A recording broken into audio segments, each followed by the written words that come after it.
A paz do Senhor, amados irmãos, vamos dar continuidade aqui ao nosso estudo falando sobre antropologia teológica.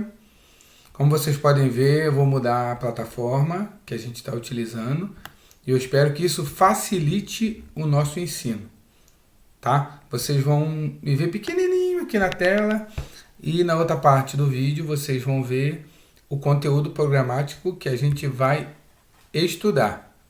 Espero que fique bem fácil para todos vocês, que todos consigam absorver o conteúdo que a gente tem para estudar.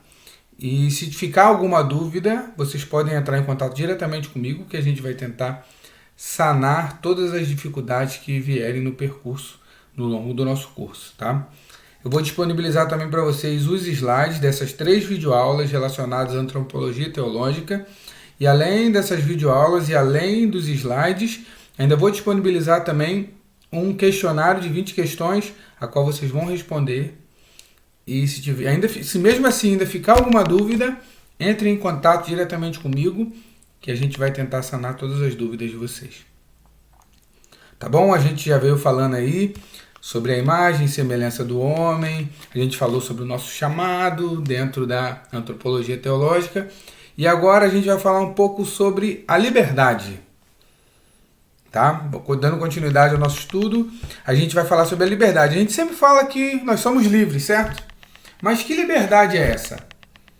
Olhando por um parâmetro bíblico, a liberdade é a capacidade que nós temos de fazer aquilo que é agradável a Deus. Então, quando nós estamos escravizados pelo pecado, nós perdemos essa capacidade de fazer aquilo que agrada ao nosso Criador.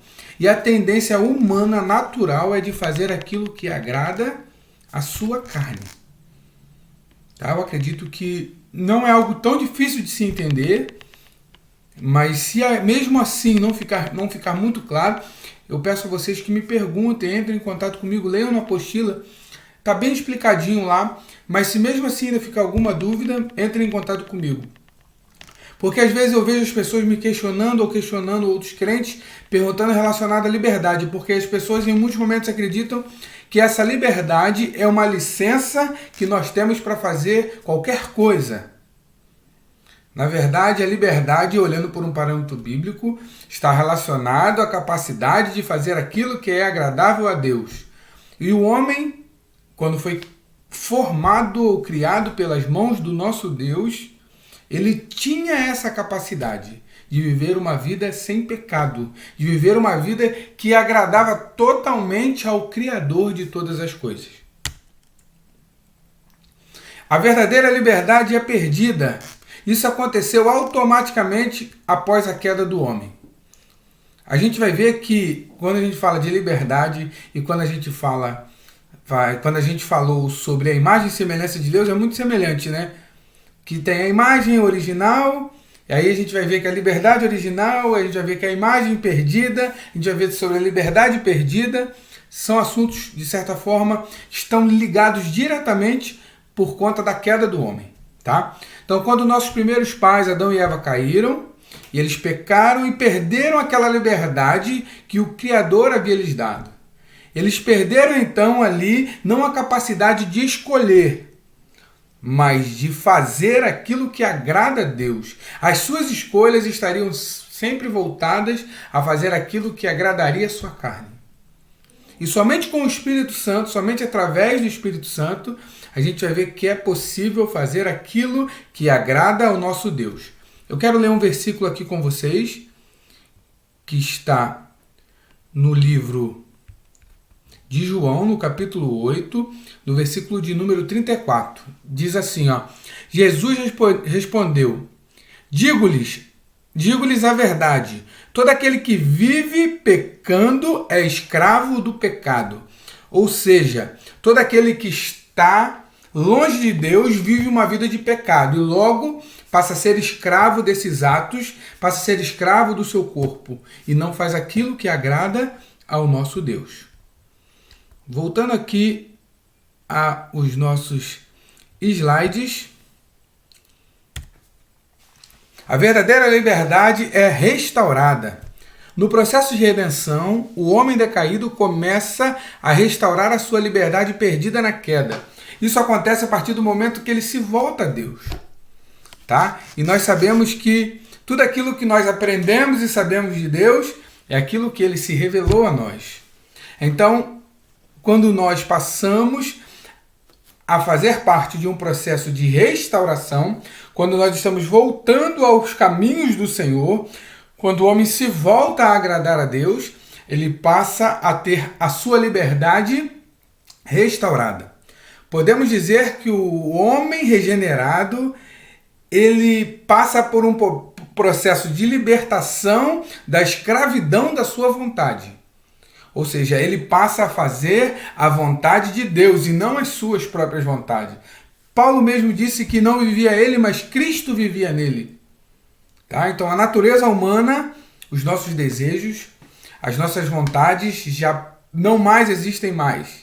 E nós passamos a viver as vontades e os desejos de Cristo, nosso Senhor e o nosso Salvador. A verdadeira liberdade não é licença para pecar. Não significa que vamos fazer o que bem quiser. Segundo o apóstolo Pedro, na primeira carta de Pedro, capítulo 2, 16, quem tem a liberdade a usa para servir a Deus. Também quero ler esse versículo juntamente com vocês. Tá? Vivam como pessoas livres, mas não usem a liberdade como desculpa para fazer o mal. Vivam como servos de Deus. Aleluia. Essa é a palavra do Senhor, irmãos. Não é a palavra do pastor Jonatas, não é a palavra de um homem, não é a palavra simplesmente de Pedro. Era um homem ali sendo instruído a escrever algo da parte de Deus. Então é o próprio Senhor se revelando e falando a nós. Tá? O exercício da nossa liberdade envolve nossa responsabilidade nesse processo que nós chamamos de santificação, que é o processo necessário para que todos nós possamos ver o nosso Senhor Jesus Cristo. As consequências do pecado. A queda dos nossos primeiros pais trouxeram assim, uma consequência desastrosa, não apenas para eles, mas também para toda a humanidade. E isso fica claro para todos nós porque Adão não estava ali agindo somente de uma forma particular. Ele era um representante da humanidade. Então, quando a gente diz assim, eu no lugar dele não faria tal coisa, eu no lugar de Eva não faria tal coisa, nós não estamos agindo de uma maneira correta, tá bom? Falando nisso, vamos continuar aqui, né? A consequência desse pecado, segundo a Confissão de Westminster, qual seria? Não só Adão, mas em toda a humanidade, tá? Aqui falando um pouco mais relacionado a eles dois, mais para frente a gente vai ver consequências que atingiram toda a humanidade, consequências que atingiram a mulher e consequências também que atingiram toda a terra. Eles decaíram da sua retidão original e da comunhão que eles tinham com Deus. Todos devem lembrar que nós falamos aqui sobre a imagem. A imagem deles passou a ser uma imagem desfigurada. Eles tornaram-se mortos em seus pecados. É o que a gente falou agora há pouco. Passaram a ser escravos da natureza humana, escravos das suas vontades. Passaram a ser escravos do pecado. E não mais a terem a liberdade de agradar o seu Criador. Foram inteiramente corrompidos em todas as suas faculdades e partes do corpo e da alma. É o que nós chamamos de depravação total. Ou seja, estavam totalmente envolvidos com seus desejos carnais. E não mais envolvidos em agradar e a fazer a vontade do Criador de todas as coisas. Em Gênesis 3, do capítulo 3, do versículo 7 ao 24, nós vemos ali algumas consequências para os nossos primeiros pais e consequências que refletem no que a humanidade vem sofrendo nos dias de hoje, ou que sofrem desde a queda até os dias de hoje, melhor dizendo. O primeiro deles é a vergonha. Após a queda, eles se esconderam, porque eles perceberam o erro que haviam cometido. Perceberam que tinham pecado contra o Criador de todas as coisas e que eles estavam nus, então se esconderam. A culpa A culpa pelo erro que foi cometido, e só sente culpa aquele que comete alguma coisa errada, ou aquele que acha que cometeu alguma coisa errada. No caso de Adão e Eva, eles sabiam que tinham pecado contra o Senhor e sentiram a culpa do erro que haviam cometido. O medo, eles tiveram medo e fugiram, se esconderam do Senhor. A fuga da responsabilidade. A mulher, né, a partir daquele momento, teria dor do parto. Ou seja, é uma ocasião que não aconteceu somente com Eva, acontece com todas as mulheres.